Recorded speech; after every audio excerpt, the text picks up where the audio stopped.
We are going live.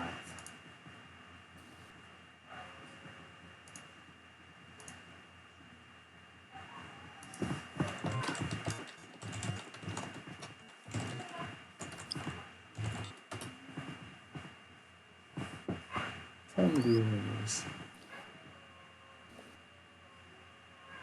As my puppy howls in the background.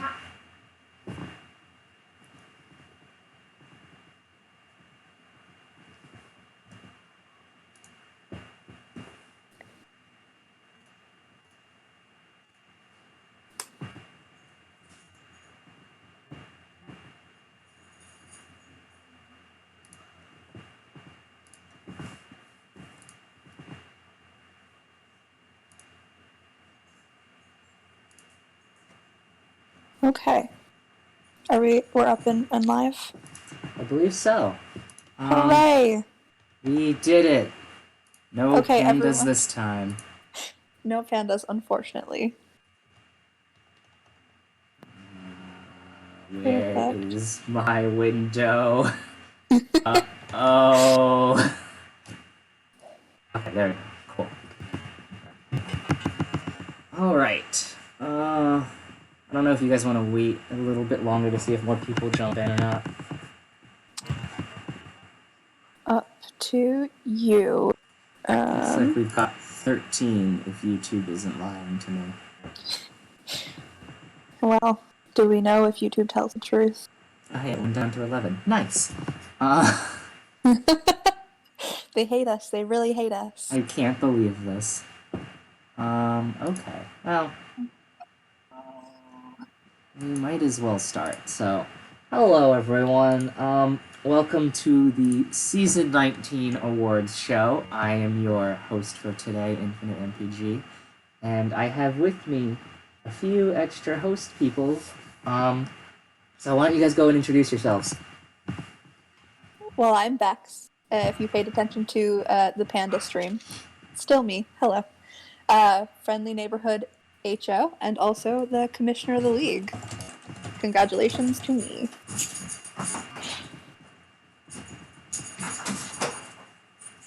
I don't think Laser's gonna take over for. So I'm just gonna introduce myself first, if you can hear me. Go for it. I'm Woker. I'm the GM of the reigning Ultimate champion Minnesota Grey Ducks. Woot. And I guess that leaves me. I am Laser, and I am the GM of the reigning Ultimate Champion Orange County Otters. You almost would think we had planned that. But we did not. We just got very lucky in our begging to have hosts. Yeah, so. Indeed. Speaking of champions, as you guys can see on the screen, we're congratulating our Ultimate champions, the Minnesota Grey Ducks. Moved to Minnesota, win a trophy. I can't explain that, but congratulations to the Grey Ducks who beat Tijuana 16-13 in the Ultimate. So, we're gonna get... I just, for the record, I cannot explain it either. Can't explain it, but so glad it happened. Excellent to see the Grey Ducks get that. I cried real tears. Only Minnesota team to not Minnesota sports it. Oof. Alright, so let's get started with this. So our first award, okay. Our first award is going to be for Punter of the Year, and we have 3 nominees here. We have Silver Banana of the Grey Ducks, Jordan Jackson of Tijuana, and Diego Espinoza of Portland. It was a really close race for this award. Jordan Jackson leads in average by 1/10 of a yard per punt. Silver Banana had the most punts inside of the 20.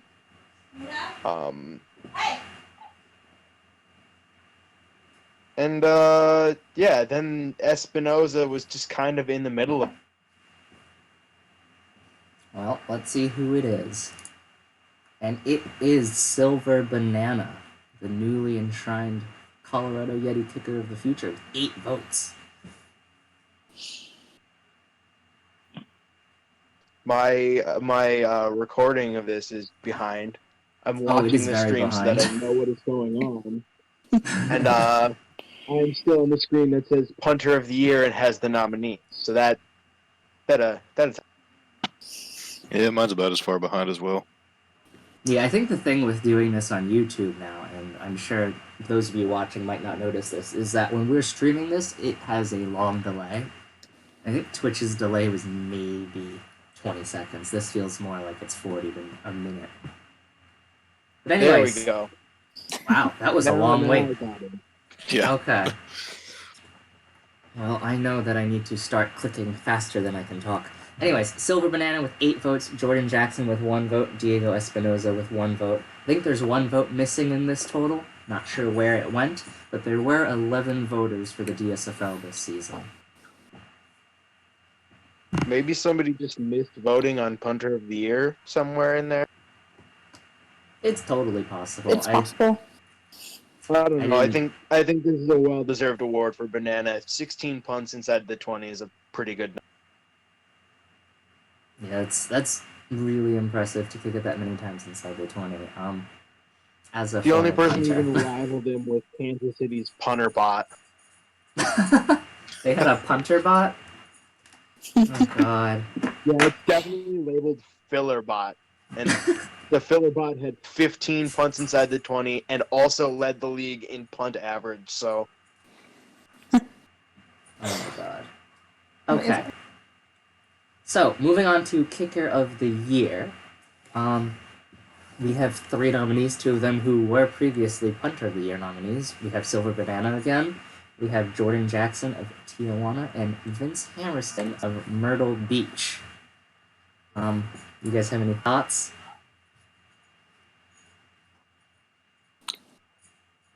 I want to say that Jackson had a fairly good year for this, but I don't know. Vertex, do you have the index pulled up? Can you give us any hints? I do indeed. Who did you ask about? Was it Jackson? Yeah. Jackson, Lucadors, punter, and kicker, both. 34 of 35 for XP percentage, 25 for 28 field goals, and pretty good averages throughout. Long of 48 made. I think my vote went to Jackson here. Banana was perfect on extra points for the season, but Jackson was the best in terms of field goal percentage. Just barely nudging Hammerson, but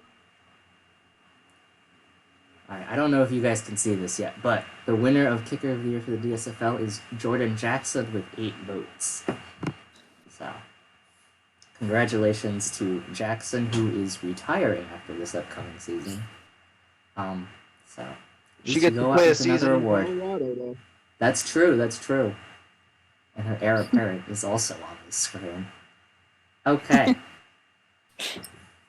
Defensive Back of the Year. The 3 nominees are Beat of Minnesota, Casey Dream of Myrtle Beach, and Dominic Schultz from Portland.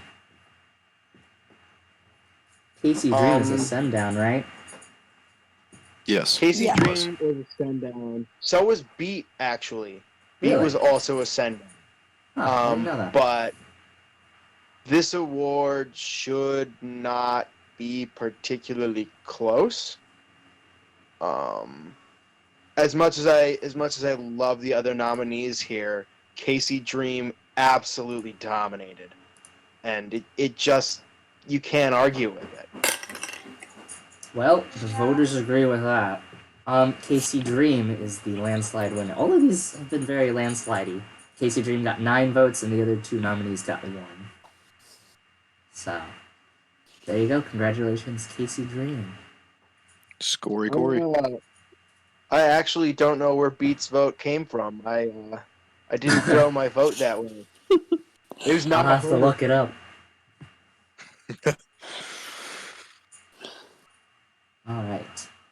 Moving on, linebacker of the year. We have 3 nominees once again. Marlo Smart of Myrtle Beach. I did not know he had moved to Myrtle Beach, but okay. Willie B. Hardigan from Portland, and Galf Wilf from also Portland.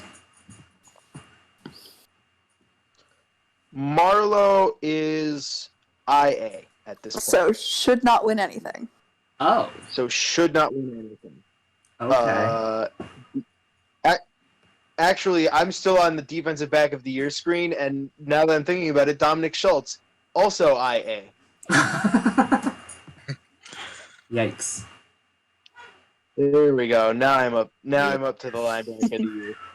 Woohoo. Just now switched over for me as well. Yeah, I think I'm gonna have to change the latency on this later. We'll see. So, anyways, 2 Portland players. I believe Wilf is going to be called up because he is a GM player. And Toasty is probably going to stay in Portland for forever knowing him. So, I can't imagine he doesn't get called up sooner rather than later. He's got to be. I have no idea Right. where he's drafted to. He is in Arizona right now, I believe. Oh, Yes, yeah, got he- traded to Drafted Arizona. to Chicago, but then traded later on because of all of the Chicago business. Right, of course, that's right. Alright, well, our winner is the man himself, Toasty Willie B. Hardigan, with 6 votes. Marlo Smart got 2 votes, despite being an IA. Galf Wilf got 2 votes, and Junior Lopez also received votes. So, congratulations, I Toasty. can't remember where I threw my vote here, but it was close between Wilf and Hardigan.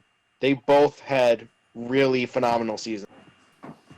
Do you know if Portland's running like a 3-4, 4-3 or something, or are they also running the nickel that's in the big leagues? This should be nickel.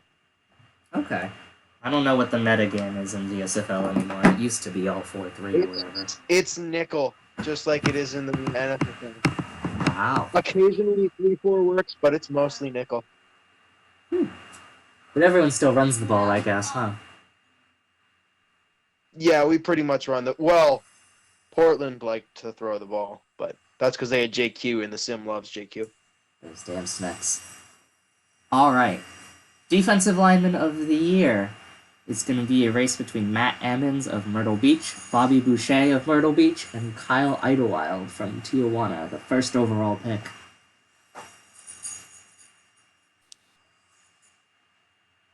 Now, I know that TPE, especially in the DSFL, doesn't usually match up nicely with production in the DSFL. Doesn't match up at all with production at defensive line.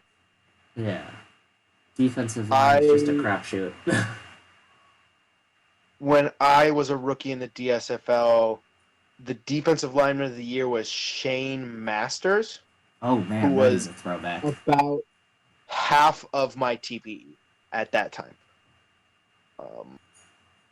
So yeah, it doesn't usually line up with TPE that nicely for this one. I see Scored Corey in the chat saying Ammons is a linebacker, but he may have been set to defensive end. I know in the big leagues a lot of people like to do that with their spare linebackers as well, so getting voted at the position you play I at. believe he was listed at defensive end this season. Yeah. Yeah. So all of the positional stuff is based on the index. So if he was on there as a D lineman on the index, that is why he was listed for voting. I'm actually looking right at it right now. He is listed as defensive end. So that's why he's here. And Yeah. Corey is the GM of Myrtle Beach. Come on, Corey, you know where you put him. Well, the winner is the one non-Myrtle Beach player on this list, Kyle Idlewild, with 7 votes. Bobby Boucher got 2, Matt Ammons got 1, and Adams player also received a vote. So, there you Nice. I go. believe all of them had pretty solid seasons, actually. So this was a sturdy race for defensive lineman of the year. I do love that it's 3 Myrtle Beach kiddos and a Tijuana person. I really wanted to get Deadly back on this page. I was hoping to get a 3-peat for Sanchez, but couldn't make it happen this year. Unfortunately, that defense was just too balanced. All right, well, there's your first overall pick, whose name I apparently have misspelled. So, always one, always one, probably more than one. Let's be honest. Okay, We offensive do our lineman. best. Yeah, there's a. This is a lot of work, guys. Offensive lineman of the year. It's a 2-horse race. Sam Bakhtiari from Minnesota and Ben from Tijuana. I'm not even gonna try to pronounce that. So, Who's the other one? Ben. Oh, it's okay. Yes. Yeah, That good old makes Ben. Good old Ben. Yeah, I think he Um, got called up now, right? Sure did. He's going to be in NOLA this season. Offensive line? No, he has switched to Oh. something D-line, I else. think. Yeah. So much for the fair rubs, huh? We already have 2 human active O-line boys, and that third one is math, sim stuff. Who knows? Either way. Alright, well, whatever. We love our you fair guys rubs do and NOLA you. still. Well, I know Ben has won this award several times in a row. But I know Bakhtiari is still has- active. He is. He was around just the other day, and excited to see him. He popped into Minnesota very shortly after expansion was announced, and I was Oh. devastated to let him know that he was not going to be with the Great Ducks next season. Oh yeah, because they returned to their old teams now, right? Yep. Well, on his way out, It is he will the have... biggest loss. Well, Beat's a big loss too, but Bakhtiari hurts me. Oof. Well, he Although gets I to walk believe out he Minnesota pulled with up, an so never Offensive mind. Lineman of the Year trophy. So, Sending him off in style. We like yeah. Indeed. 8 votes for Bakhtiari, 3 votes for Ben. So, there you go. Swag, you take care of that, man. Okay. Chugging on along. So, just as an update, I'm going to stop the stream after we finish DSFL, change the latency, and hopefully the lag won't be as bad. So, okay, tight end of the year. 3 nominees: Blake Gregg from Minnesota, Jean-Baptiste Boivin, I don't know how to say French, from Tijuana, and the other Tijuana tight end, Ben Kenobi. 2 of these were late season creates. They created like right before the deadline. Ooh. And the third is inactive, but just had a significantly more statistically relevant year just because he got all 14 games in. So this is a super weird race.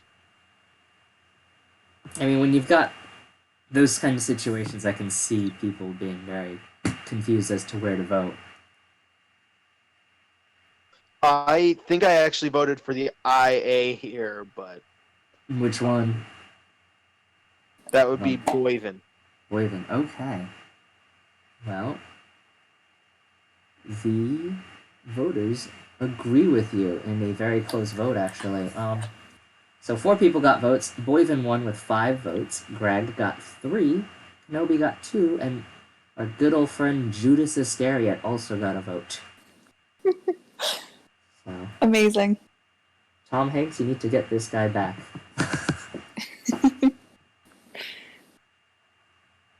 So, congratulations to Boivin. Hopefully, you'll see this and you'll come back. That would be nice, right? Best case scenario. We'd love you, man. I Come. believe he was active at the very beginning of the season. Really? So it wouldn't be shocking if he came back at some point, but I don't expect him to be super active. Wow. Can only hope for the best, right? Absolutely. Okay. Someone has no idea who voted for Judas. I don't know either. Wide receiver of the year. 2 nominees. Ja Burberry from Portland and Rain Gordon from Myrtle Beach. Rain Gordon, the recreate of user Rain Delay. I don't know anything This about these comes guys. down to 300 yards versus 3 touchdowns mostly. Well, whoever's got the touchdowns probably wins this then. It's all the average yards per reception is fairly close, but Rain Gordon does have the edge. And obviously, Rain Gordon has volume by a fairly significant margin as well. Wow. Well, our winner is Rain Gordon with 10 votes. So, thoroughly winning this 2-horse race for wide receiver of the year. It's interesting to see how many of these have been, like, no contest votes. Yeah, right?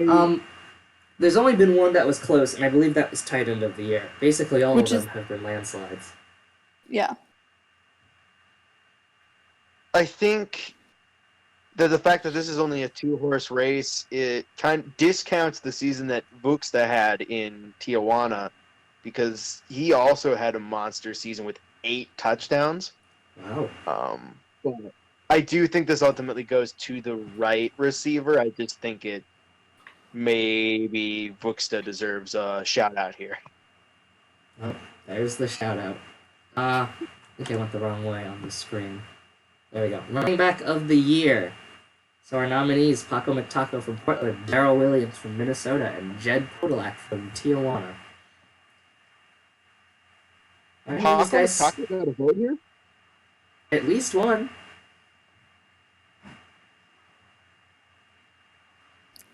I'm trying to remember who I voted for on this one, because I don't actually remember. Well, that's interesting. I thought this was going to end up being mostly a 2-horse race with maybe Rose from Myrtle Beach being in the conversation as well, but interesting to see McTaco on the list. I'm going to guess it's like a 1 vote for Taco. Yeah, it's totally possible. Alright. Let's keep chugging along. Our running back of the year is the Grey Duck himself, Darrell Williams, in another landslide, 9 votes. Podolak and McTaco each with 1. I just have to say Williams deserved this every step of the way. It was almost 200 yards and the same number of touchdowns. It was not that close, unfortunately, for Kane. Well, congratulations to Darrell Williams. Quarterback of the year. I think this one probably will be another landslide. We've got Brock Phoenix from Myrtle Beach and the one and only JQ from Portland. JQ is a god. Sim love JQ. Voters do too. 10 votes to 1 for JQ. The feeling we'll be seeing him again soon. Alright. Offensive Rookie of the Year, Darrell Williams, unanimous 11 votes. Nice. So, we will just skip right through that. Congratulations, Darrell Williams. You're the Offensive Rookie of the Year. Look forward to you doing big things in the NSFL. He's in Baltimore, so actually we look forward to him not doing big things. Oh, he's in Baltimore? Yeah, poor guy. I look forward to you getting 1 yard per carry for the rest of your career then until you go to Colorado or something. That is not tampering, I swear. Defensive Rookie of the Year, 3 nominees. Kyle Idlewild, I don't know. Galf Will from Portland, and Thor Kirkby from Minnesota. Any thoughts? All of these guys were great for their respective teams. I think I voted for Kirkby just because I liked the numbers he put up this season, but I think any of them could take it and it would be reasonable. Now, Kirkby is a linebacker, correct? And if I remember right, he did not get any votes for linebacker of the year. He did not get in for linebacker of the year, no. So, but the winner for that was a sundown, so I guess that makes sense. Alright. So, your Season 19 Defensive Rookie of the Year is Galf Wilf. And this was a close one. Wilf got 4 votes, Idlewild got 3, Kirkby got a vote, and Boucher and Deck and Sexjoke all got 1 vote as well. So everyone had different thoughts about where this should go, it looks like. lots of different ideas. Definitely not surprised to see Wilf and Idlewild with slightly more, but yeah, this one probably deserved to be a close race.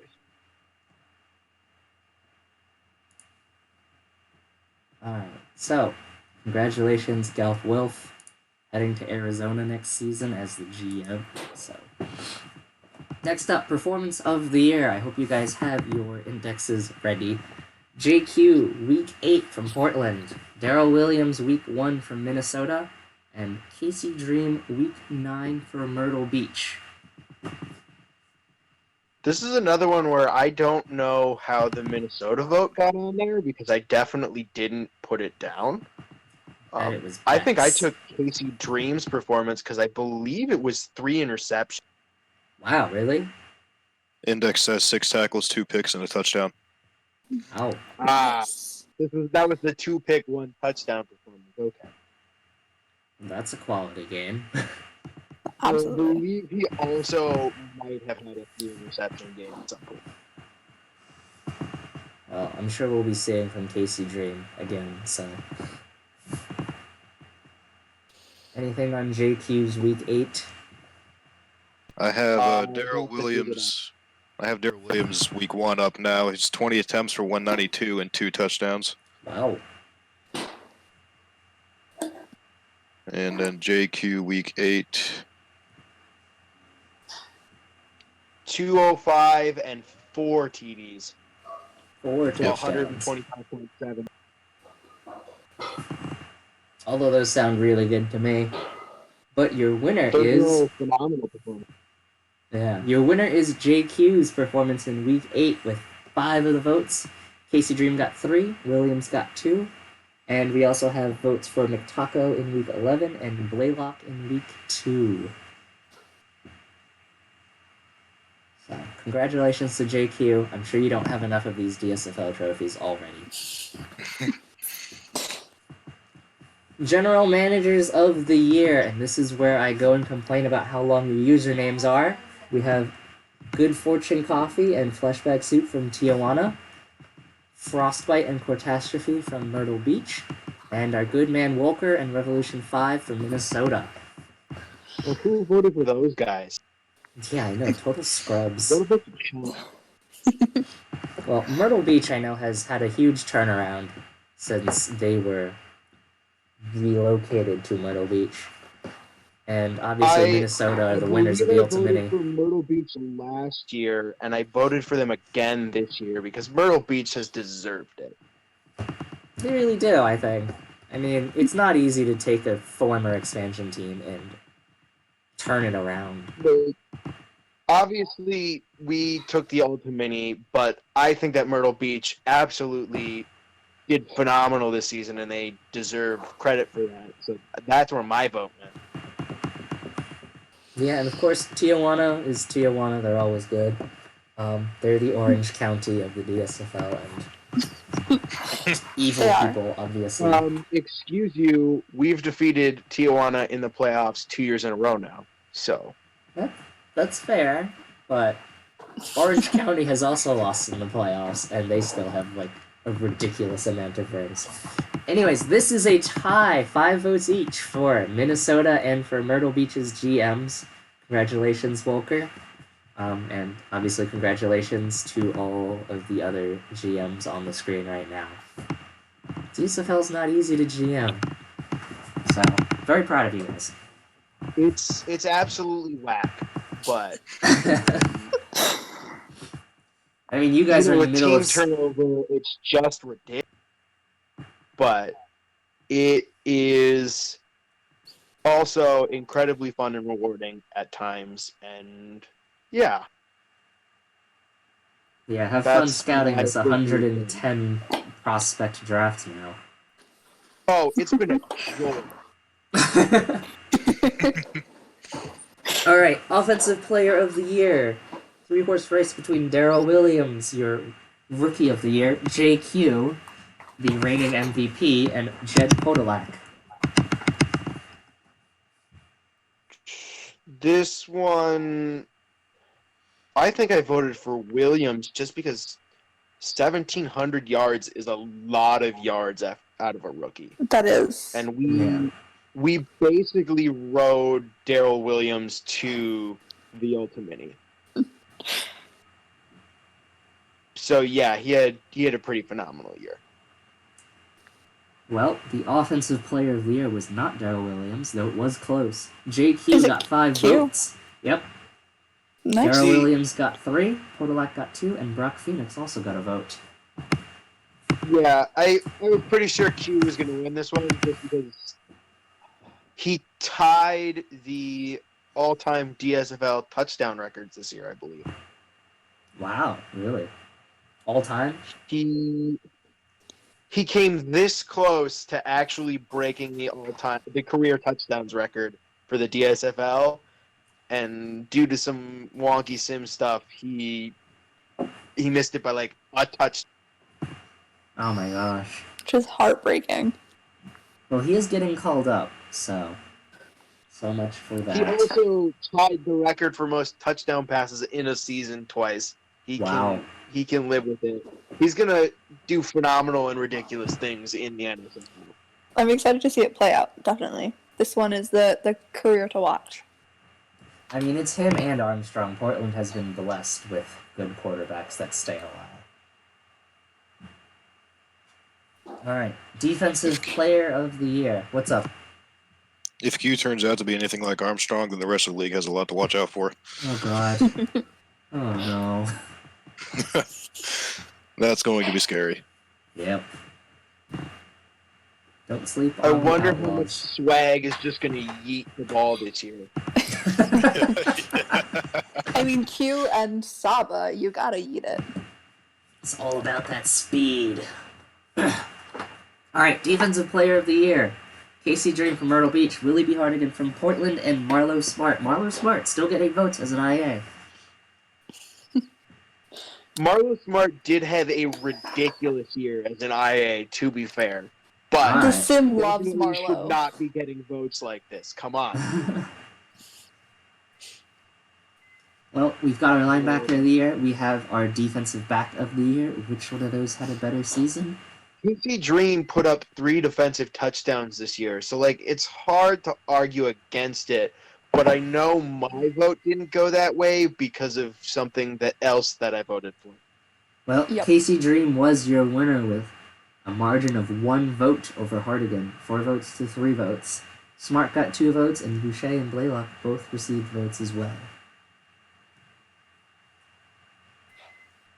So, congrats to Boucher Casey getting a Dream. vote makes me feel very happy. Why is that? Defensive line deserves fair rubs. No.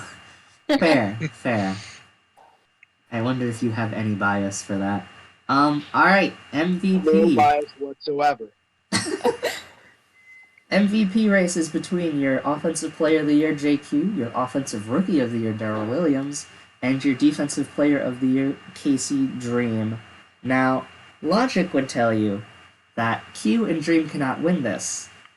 But, because of the very high amount of splitting in both races, it's totally possible that either one can still come out on top here. Yeah, I voted for Hardigan for Defensive Player of the Year, I believe. So my vote went to Dream here because that was a ridiculous season he put up. So, as a reminder to the viewers, you as a voter cannot vote for the same person for Offensive/Defensive Player of the Year and MVP. But if the totals add up the right way, then that's whatever. There is no runoff for that. I wanted Dream to win this just because I want to see more defensive players winning MVP because I think they deserve it, and I don't think we talk enough. What's a defense? if there was a year for a defensive player to win this, Casey Dream winning this year is the one to do it. Well, he was the one to do it. He got 4 votes for most valuable player. Hugh and Williams both got 2. And 3 other people received votes, Podolak, Smart, and Schultz. So congratulations, Casey Dream, your season 19 DSFL MVP. Hooray. That is a well-deserved MVP award. Yeah, and congratulations to Myrtle Beach on doing pretty well this award season. Yeah, we're seeing a lot of Myrtle Beach and a lot of Minnesota on that board, and it makes me pretty damn happy. Alright, so the stream's gonna cut out for a little bit. I'm gonna try and fix this problem. Don't go away. I am going to take off. Thanks for having me, guys. Yeah, you can go. Thanks. Bye, Woke. Okay, let's see. Streaming on the other one.